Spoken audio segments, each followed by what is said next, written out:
All right, welcome to PJNet Live, and I am going to switch back to the bumper just a moment because it's been, well, let me just tell you what's happening. My computer failed me when I came home. Only 2 of my 4 monitors worked.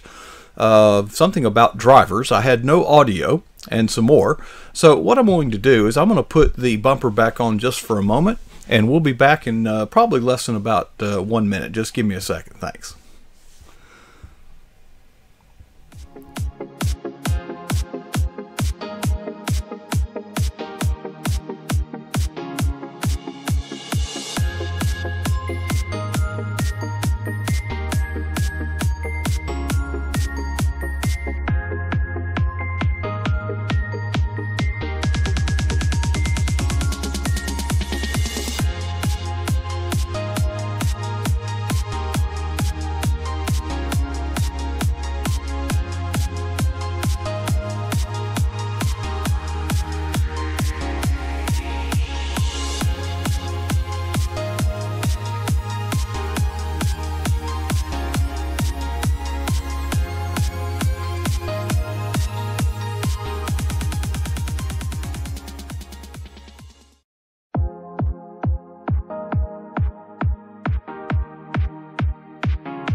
Okay, told you I'd be back.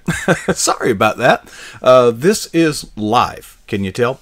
Listen, we actually got to hear from Troy last Friday evening. Troy's been a little under the weather. He even sounded it last week, but I assure you he is 100% now.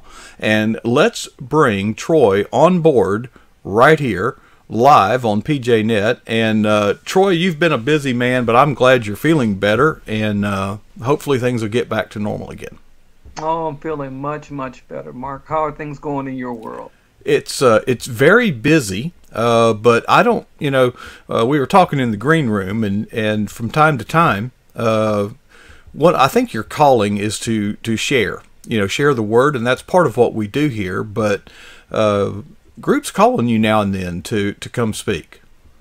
Yeah, absolutely. Actually, tonight before we got together, I was on another conference call with a few ladies here in Alabama, and we're trying to get me to come and speak at a pretty big church in one of the smaller counties here in the state. But we're trying to get me to come and really educate the people there on what's going on with Common Core and how dangerous it really is. The lady that's trying to get me there says, she heard about Common Core, it was in the news, but she never really, until she looked into it, she never really realized how evil it was to its core.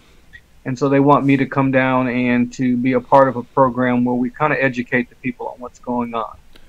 I think one of the challenges is Common Core has done a great job of maintaining a facade where even people that they just exactly what you just said, they don't have much of an opinion on it other than it must be good. The government's doing it, and surely they're looking out after us, but they have little information to base their opinion on.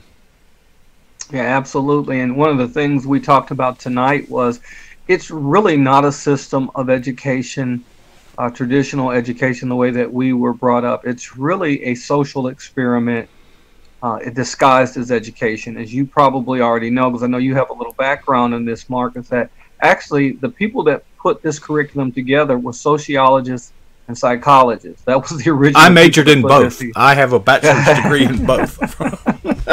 So, no real educators were involved in the original putting this together. So this is a social experiment, and it's causing our children to jump through hoops simply because they can. You know what I mean? So it's a sad thing. That's only part of it, though. There's a lot of other bad elements to it. Well, I know that, here in Florida, we've got a new governor, and he's kind of shaking the pillars. Oh, I love him. Absolutely respect this man. Well, and I wish our governor here in Alabama would follow his lead and just go ahead through executive order and get rid of this thing and say, look, let's start from scratch. Let's take back control of what's being taught in our schools and how it's being taught. We're here in Alabama. We need to start from scratch. Go back to the drawing board. Let's get some real educators involved, real parents involved, real people involved, and let's get back to education where kids are actually being taught how to read, how to write, how to think, and get away from this system of indoctrination. Well, I think, like in my case, my daughter went to a school that had, quote, Common Core. I didn't find anything that objectionable. And the things that I found objectionable, honestly, Troy, I think would have been there, were there before Common Core. Some of the science that's being taught is teaching evolution, not as a theory, but as a fact. The creation theory, I'll concede to having them call it a theory, is given no attention or credibility whatsoever. It's not even brought up. So I don't have a horror story to tell you from my own child's experience in school that I could hang around tie the noose around the neck of Common Core on, but you certainly do. Yeah, I do. I had some my own personal experiences with my own daughters with some things. I'll tell you one of the things that I dealt with that was very egregious at that particular time. I was traveling the state a lot, doing some political things. My wife called me one night. I think I was staying up in Huntsville with a friend, and she told me an assignment that my daughter was brought home. She had to go to a website, and they were asking her questions about her house. Are your parents conservative or liberal? Do you guys own a gun? How many guns do you own? It was very invasive, the questions that they were asking. And I told my wife not to let my daughter do that because these are going to sites where this information is being stored. And there's so much data collection that goes on with Common Core that stays with your kids throughout their lives. So there's some things that are about it that I just don't think that that this type of data collection needs to take place. And so that was just one thing in particular. We had another situation where my daughter was asked to read a book that was just purely pornography. I had to step in and stop that from happening, and she was the only kid in a classroom of about 25 or 26 that did not read this pornographic book that they had to read and do a book report on. My daughter ended up doing another one, and I remember asking the principal and the English teacher, out of all the wonderful books that were out there, thousands and thousands of books over the years that talk about building character or whatever, just so many good books. Why would you pick something that was just smut? It was smut. I called it porn in written form. And they were told that this was Common Core curriculum, Common Core ready.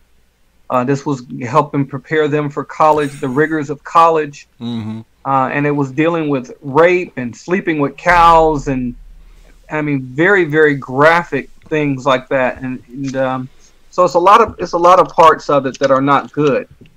So.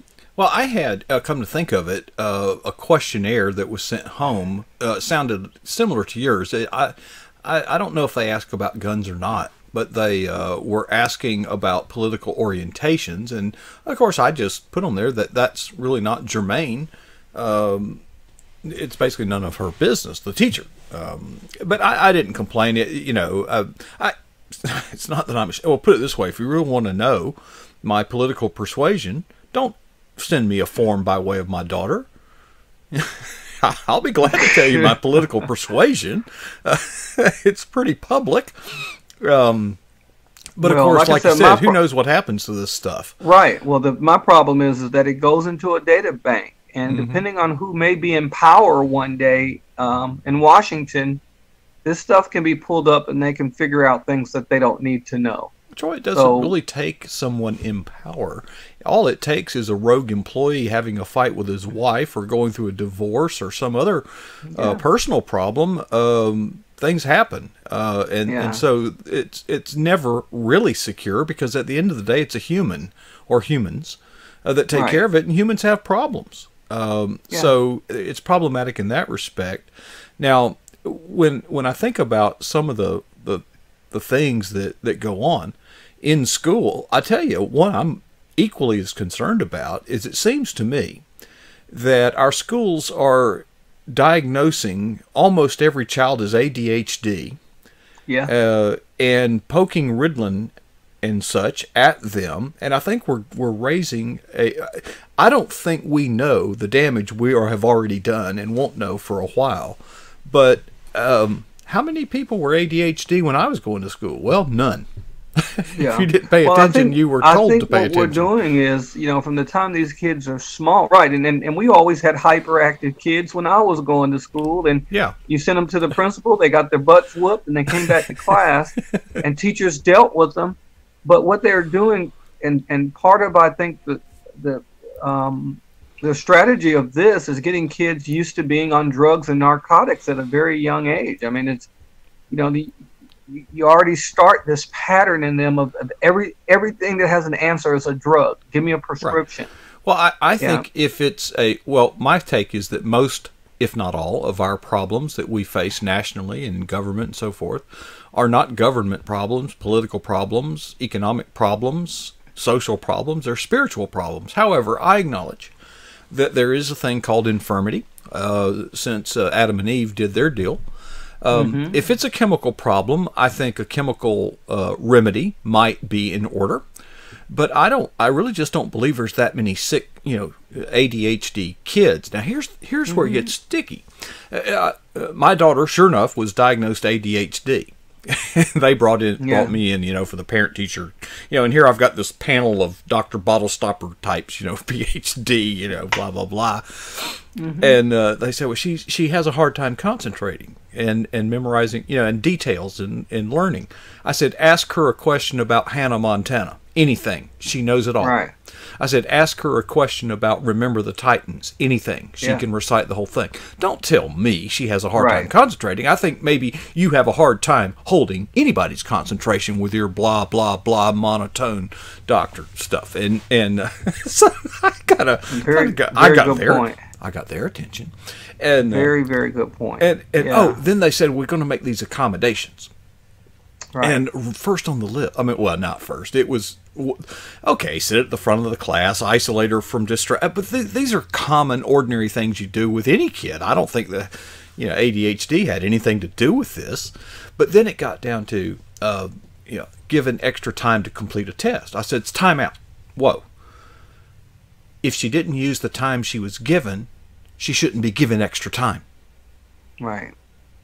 Right. I said, why do you just give someone extra time to complete a task? You're encouraging poor stewardship and time management and all those kind of adult skills that we need later in life, or even earlier in life, like being on time. Yeah, it's so backwards what we're doing. The other thing is and this as well. They're making assessments on children. So you have a educational bureaucracy that is making these assessments on children, and they're at a very young age. They're starting to decide what a person can and can't be, how good they are, how through these tests that they give them, these constant barrage of testing, they're making decisions on, can you just the best thing you can be as a garbage man, can you be this, that, and they're starting to steer kids in a certain direction at a very young age, and I'm very much against that because, number one, as young men's brains develop a little slower than young women's do, and we don't even learn how to deal with conflict resolution until our upper teens and early 20s. Some never do. Some never do, the way our brains develop, and I've seen so many people later in life really flourish, and some people just don't know what they want to be or haven't, figured it out yet of what they need to be at 4th grade and 7th grade and 8th grade, and they're making all these assessments, and it's just wrong. They've been doing this in communist and socialist countries for years and years, and we're starting to see that same pattern here in the United States. It's very disturbing. It's all a part of the Common Core curriculum. I want to do an assessment of teachers. Right. It's almost impossible to get rid of a bad teacher. So it's just all about the state taking back control. Our founding fathers painstakingly made sure that that the federal government was to not have its tentacles in state education. And I have seen almost every state in the union literally prostitute its own sovereignty and authority to do this for money. Mm-hmm. And it's a sad and not thing even that much we're money. getting, and not even much money. And we could do a better job ourselves. I think kids were better educated when they went to school, church front schools, and I mean, you go back and look, kids were better educated. So I think we've thrown the baby out with the bathwater. We think sometimes that technology is always the way to go, but I want to look back and see what were we doing 100 years ago when we were the number one nation by far in education. What were we doing that was working? It's like we've thrown all that out. Mm-hmm. Let's find out what we were doing and get back to that. And I can tell you one thing: is we didn't have all this social indoctrination that's going on. So, well, and you had an acknowledgement of God in the school system as well. It was really based on, and so let's stop complaining about the problem. One of the things that we've talked about doing, and granted, this is a tall mountain to climb, but I think it's worth putting out there because if it's going to get done, Troy and Coach ain't going to do it alone. Okay, right? Churches need to step up and start schooling kids. What do you think? Yes. Yeah, absolutely. And it's, we had started talking about it 6 or 7 months ago, but, I look at this and I know you do, until we can get these public schools, on the right track, or at least, in our state here in Alabama, and I think in Florida, you're starting to get yours on track. But I think if Christian parents and grandparents really understood what was going on when you send for 32 to 40 hours a week, you send your kids to these supposed to be, schools and higher places of higher learning. If they really knew what was going on and the strategies of the enemy, you would be trying to get your kids out. And we're looking at this as a rescue mission. If you have to homeschool. But you're right. We got to get churches, and Mark, you and I have had this conversation many times. I think our where we have our focus as churches is wrong. We're constantly trying to think about how to build bigger and bigger edifices, millions of dollars we drop in these things, and here our children are. The enemy is just sifting them like wheat through school, and this is why not put money towards doing something that's really going to help our children, make sure that they stay in God, and that we have schools that actually work with parents to help them keep those Judeo-Christian values as they go through school. I can't tell you how many times I've talked to parents who raised their kids in Christian schools. They went to church all their lives, had relationships with the Lord, and they go through high school or 4 or 5 years of college, and they come out and they're denouncing their faith. So you have a school system that's working against what we're trying to establish in them, and the church could do a great job. And right now we have a president that would not work against. If we start seeing this in wholesale numbers, we don't have an administration that would work against doing that. And so this is a time that churches need to get back involved in educating children. Let me tell you, in my own life, one of the members in a small town, South Monticello, Florida, our church, one of our members passed away and left the church with an entire city block located across the street from the high school. The principal of the high school not only was my next door neighbor, but he was an active member in our church, a deacon. I was young at the time, I guess naive, and there was actually a place that was a car dealership there. It was all dilapidated. It needed to be bulldozed down, and today it is, by the way. I said, I got an idea. I said, why don't we set up a place for children or high schoolers, to walk across the street after school instead of roaming around town. Let's staff it. Let's have tutoring available. Let's show some movies. Let's have some fun. A Christian Life Center dedicated to the high schoolers, and let's staff it. Let's invest. We've been given this property that is probably, even in this small town, worth $500,000. It's been given to us. And they looked at me like, well, here, it wasn't said, but the message was clear. Troy, here's the deal. Some of those kids will show up. Mm-hmm. Yeah. And it just grieves my heart. We had in the parking lot of our church a basketball goal that we would use. The kids would play to, but of course churches, 95+% of the time, that parking lot was empty. Well, some kids after school found those basketball goals and they started playing. But it was some of those kids. Right. And I was at the business meeting. And the pastor got up and said, the insurance liability, if anything were to happen, we would be held liable. And I thought, what the problem when the white kids were playing out there? Right. They took them down, Troy. And it grieves my heart. Yeah. It saddens me. Now, this was a while back. I'm not saying it's still that way. But we got to come together and set aside, the vision of Martin Luther King. We had a discussion with Wild Bill for America. I think he would be ridiculed out of the Democratic Party today. But, he was right. I think the time. And I'm proud, Troy, to stand with you. Sometimes I joke and say we're a good team, like salt and pepper.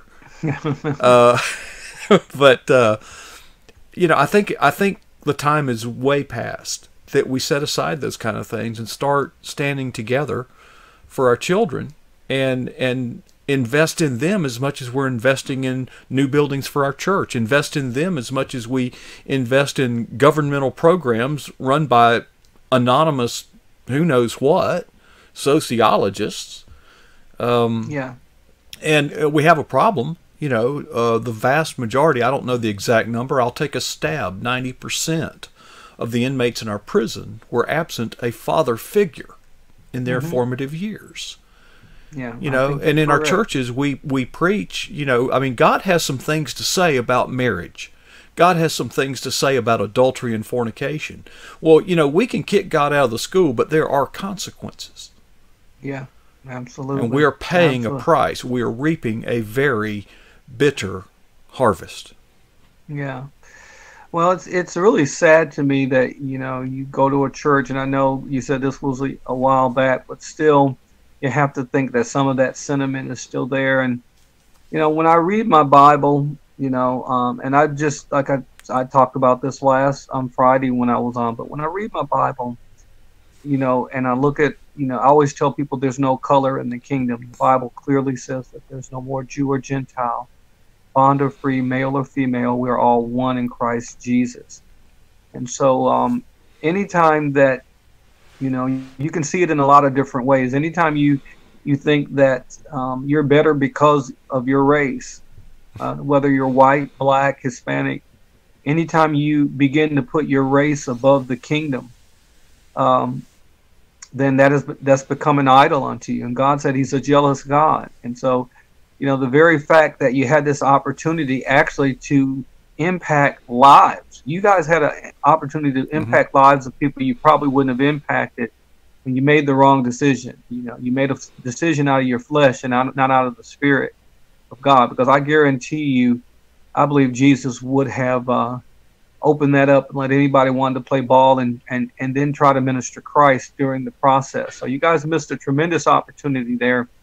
It's very sad to hear that kind of thought still is prevalent in the body of Christ. Yeah.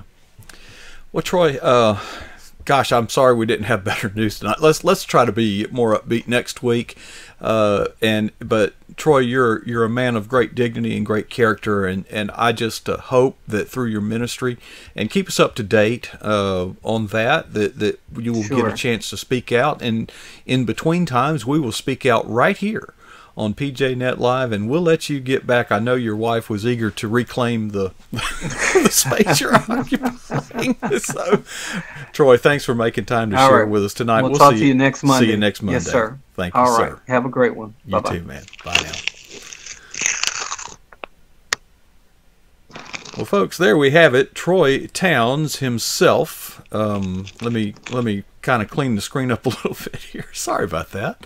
I've had a long day. Look, we look forward to seeing Troy, and I actually, we didn't have a lot of time in the green room. I told you we were having some technical problems. Let me bring you some good news. If I can make my fingers work. I found it, my iPad, and it actually comes on. You can turn the thing on. Hadn't got that. More importantly, I found my graphics tablet. You'll notice the PJNet logo down right there.